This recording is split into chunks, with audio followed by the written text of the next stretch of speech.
성부와 성자와 성령의 이름으로. 주님께서 이제 여기에 우리와 함께 하소서. 기도합시다. 주 하느님, 교회를 통해 이 세상 속에서 구원의 역사를 이루어 가시나이다. 비오니 우리가 주님의 복음을 전파하여 모든 사람이 그리스도 안에서 참된 용서와 기쁨을 얻게 하소서. 성부와 성령과 함께 한 분 하느님이신 우리 주 예수 그리스도의 이름으로 기도하나이다. 아멘. 할렐루야. 이스라엘이 이집트에서 나올 때, 야곱의 집안이 야만족을 떠나올 때, 유다는 그의 성소가 되고 이스라엘은 그의 영토가 되었다. 바다는 이를 보고 도망치고 요르단강은 뒤로 물러섰으며 산들은 염소처럼 뛰놀았고 언덕은 양처럼 뛰었다. 바다야, 너 어찌하여 도망치느냐? 요르단아, 너 어찌하여 물러서느냐? 산들아 어찌하여 너희가 염소처럼 뛰며 언덕들아 어찌하여 양처럼 뛰느냐. 땅이여, 너는 내 주인 앞에서, 야곱의 하느님 앞에서 떨어라. 그분은 바위를 변하여 못이 되게 하시며 바위로 하여금 샘이 되게 하시는 분이시다. 영광이 성부와 성자와 성령께 처음과 같이 지금도 그리고 영원히 아멘. 마테오가 전한 복음 말씀입니다. 그때 베드로가 예수께 와서 주님, 제 형제가 저에게 잘못을 저지르면 몇 번이나 용서해 주어야 합니까? 7번이면 되겠습니까? 하고 묻자 예수께서는 이렇게 대답하셨다. 7번뿐 아니라 7번씩 70번이라도 용서하여라. 하늘나라는 이렇게 비유할 수 있다. 어떤 왕이 자기 종들과 셈을 밝히려 하였다. 셈을 시작하자 1만 달란트나 되는 돈을 빚진 사람이 왕 앞에 끌려왔다. 그에게 빚을 갚을 길이 없었으므로 왕은 내 몸과 내 처자와 너에게 있는 것을 다 팔아서 빚을 갚아라 하였다. 이 말을 듣고 종이 엎드려 왕에게 절하며 조금만 참아 주십시오. 곧 다 갚아드리겠습니다 하고 애걸하였다. 왕은 그를 가엾이 여겨 빚을 탕감해주고 놓아보냈다.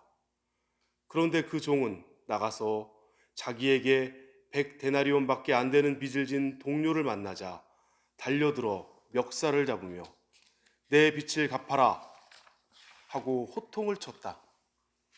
그 동료는 엎드려 꼭 갚을 터이니 조금만 참아주게 하고 애원하였다. 그러나 그는 들어주기는커녕 오히려 그 동료를 끌고 가서 빚진 돈을 다 갚을 때까지 감옥에 가두어 두었다. 다른 종들이 이 광경을 보고 매우 분개하여 왕에게 가서 이 일을 낱낱이 일러 바쳤다. 그러자 왕은 그 종을 불러들여 이 몹쓸 종아, 내가 애걸하기에 나는 그 많은 빚을 탕감해 주지 않았느냐? 그렇다면 내가 너에게 자비를 베푼 것처럼 너도 내 동료에게 자비를 베풀었어야 할 것이 아니냐 하며 몹시 노하여 그 빚을 다 갚을 때까지 그를 형리에게 넘겼다. 너희가 진심으로 형제들을 서로 용서하지 않으면 하늘에 계신 내 아버지께서도 너희에게 이와 같이 하실 것이다. 주님의 말씀입니다. 하나님께 감사합니다.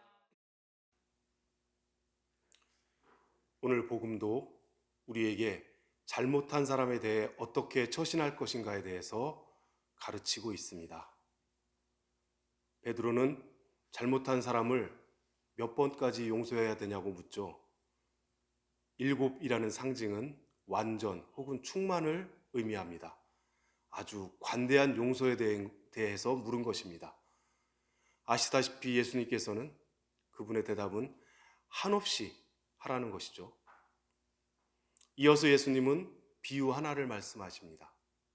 1만 달란트를 빚진 종이 그 빚을 갚을 길이 없자 그 왕은 그를 가엾이 여겨 부채를 탕감해 주었습니다.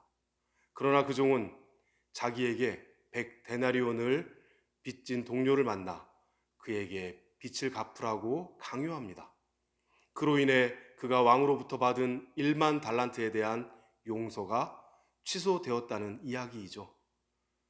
이 내용도 아시다시피 어마어마한 액수의 빚을 용서받은 자가 100데나리온이라는 적은 액수의 빚을 용서하지 않았다가 먼저 받았던 혜택마저 취소되는 큰 불행을 당했다고 오늘 말하고 있습니다. 오늘 복음을 통해 우리는 하느님이 어떤 분인지를 물어보아야 합니다.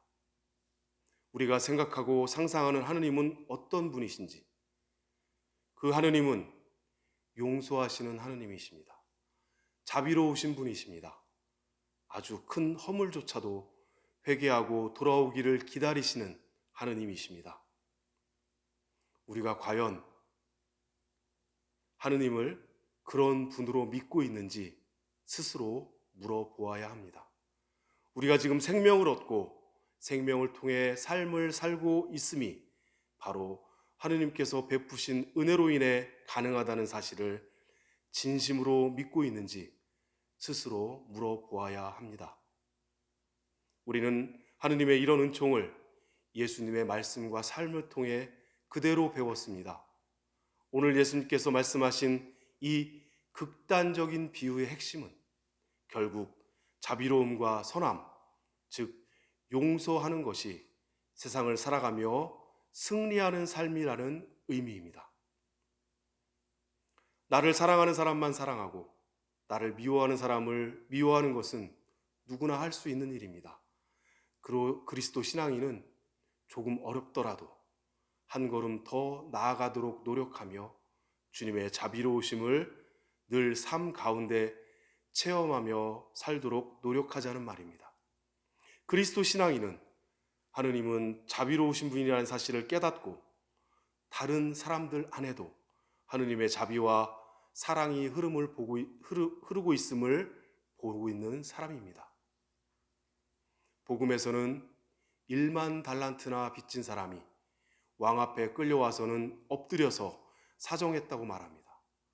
왕은 그런 그를 불쌍히 여겨 탕감해 주었다고 하죠. 실로 엄청난 용서와 은혜를 받은 것입니다. 엎드려 간청하는 모습, 주님께 간절히 기도하는 모습일 것입니다. 그런데 그 종은 자신에게 아주 미약한 빚을 진 사람을 다그칩니다. 빚을 진 사람도 똑같이 엎드려 간청합니다. 그럼에도 사정을 봐주지 않습니다. 두 사람이 같은 모습으로 엎드려 간청했는데 주님이신 하느님은 용서해 주셨으나 사람은 용서하지 못합니다. 우리가 깊이 성찰해 볼 대목입니다. 우리 모두가 완벽할 수는 없습니다. 오늘 복음도 반드시 그렇게 살라고 하는 지침이 아닙니다. 현실에서는 도저히 불가능한 비유를 들어 우리에게 말씀하신 의도와 뜻을 파악해야 합니다.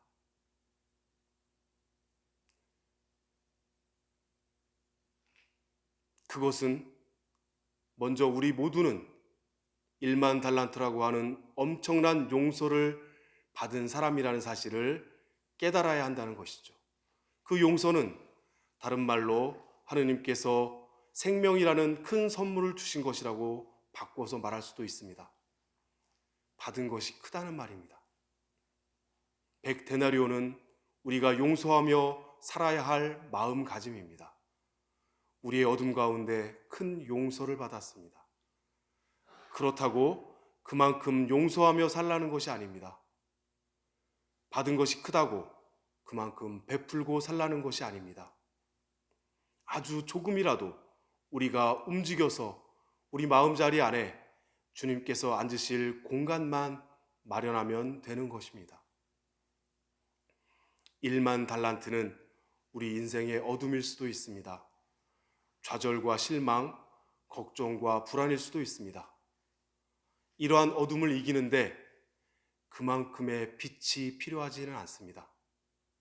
수백만 분의 1밖에 안 되는 작은 빛이면 가능합니다. 아주 작지만 우리 안에 희망과 믿음, 인내와 사랑의 빛이 있다면 아무리 거대한 절대의 어둠이라도 충분히 이기고도 남습니다. 우리는 오늘도 그 빛을 희망하며 포기하지 않고 사는 그리스도 신앙이라고 함께 고백합니다.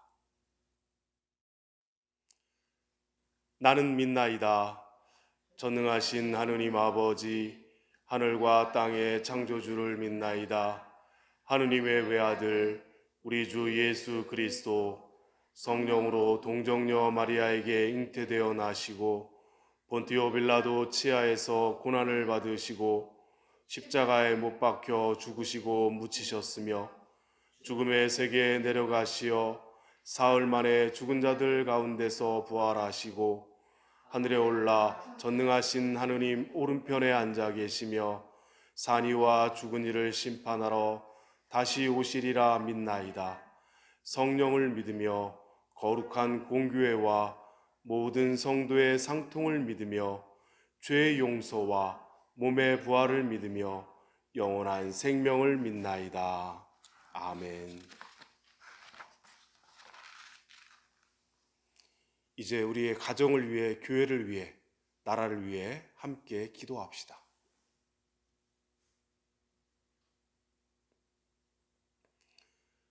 우리 가정을 위해 기도합시다. 예배로 모인 우리 가정이 이 가운데 주님께서 함께 하심을 믿고 정성으로 바치는 예배가 되게 하옵소서. 우리 가정을 주님께서 돌보아 주시고 사랑 가운데 화목하며 어려운 가운데서도 늘 함께 사랑하며 살도록 인도하여 주옵소서. 특별히 이 어려운 시기에 떨어져 사는 가족을 기억하게 하시고 늘 주님께서 보호하여 주시옵소서.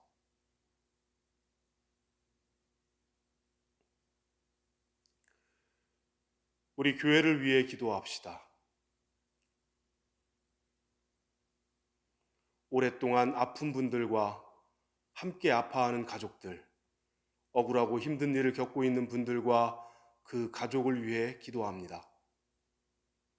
또한 교회 재건축을 위해 모든 교우들이 있는 힘을 다해 노력하고 있습니다. 임시공간으로의 이전의 과정부터 그곳에서의 생활, 그리고 건축의 모든 과정과 마무리까지 우리 주님께서 큰 사랑으로 함께하여 주옵소서. 건축의 모든 과정 가운데 주님의 비전을 보게 하시고 선교의 희망을 가지면서 함께 꿈꾸는 공동체가 되기를 간절히 소망합니다.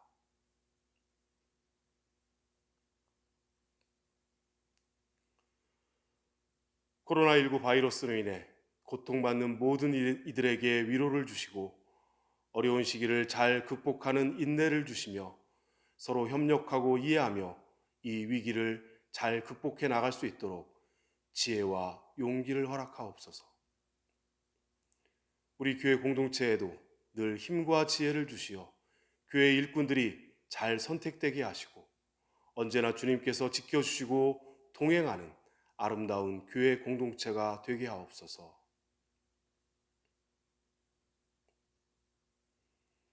우리를 사랑 가운데 지켜주시는 우리 주 예수 그리스도의 이름으로 기도하나이다. 아멘. 주님께서 가르치신 대로 기도합시다. 하늘에 계신 우리 아버지, 온 세상이 아버지를 하느님으로 받들게 하시며 아버지의 나라가 오게 하시며 아버지의 뜻이 하늘에서와 같이 땅에서도 이루어지게 하소서. 오늘 우리에게 필요한 양식을 주시고 우리가 우리에게 잘못한 일을 용서하듯이 우리의 잘못을 용서하시고 우리를 유혹에 빠지지 않게 하시고 악에서 구하소서. 나라와 권세와 영광이 영원토록 아버지의 것이옵니다. 아멘. 주 예수 그리스도의 은총과 하느님의 사랑과 성령께서 이루어 주시는 친교가 우리와 함께 하소서. 아멘.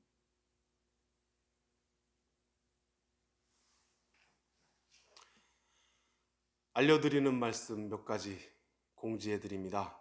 교의원 투표가 진행되고 있죠. 지난주에 이어서 이번 주에도 현장 투표, 드라이브스루 혹은 워크스루로 진행합니다. 지난주에도 많은 분들이 참여하셨는데요. 오늘도 좀 많은 분들이 참여하셔야 될 것 같습니다. 시간은 12시 30분부터 2시까지 성당에 오시면 안내에 따라서 투표에 참여하시면 됩니다. 시간 꼭 내셔서 투표에 참여해 주시기 바랍니다. 매일 오전 10시에 교회 건축을 위한 기도 카톡으로 올리고 있습니다. 함께 릴레이로 기도에 참여해 주시기 바랍니다. 이번 주일 9월 13일까지 대면 예배가 중단되었습니다. 오늘도 가정 예배에서 함께 은혜를 나누시기 바랍니다. 9월 20일 오후 3시 주교자학교에 환원 예식이 있습니다. 주교님께서 직접 집전 설교를 해주시고요. 그래서 9월 20일에는 오전 11시 그리고 오후 3시에 감사 성찬예가 2번 있고요. 오후 3시에 환원 예식이 있습니다. 착오 없으시기 바랍니다. 임시성당으로 우리가 이사를 갑니다. 9월 24일 목요일이고요. 하루 종일 성당과 예복실 교회 이사를 할 예정입니다. 시간 되시는 분들 참여해 주시고 또 기도해 주시기 바랍니다. 이사 간 후 9월 27일 임시성당 첫 감사 성찬예가 있습니다. 9월 27일 주일입니다. 이날부터 오전 9시, 11시, 오후 2시 세 번에 걸쳐서 성찬 예배를 진행합니다. 기억해 주시기 바랍니다. 추석 별세 성찬예는 10월 1일 목요일입니다. 오전 8시 30분 임시성당 우리가 이전한 공간에서 성찬예 바칩니다.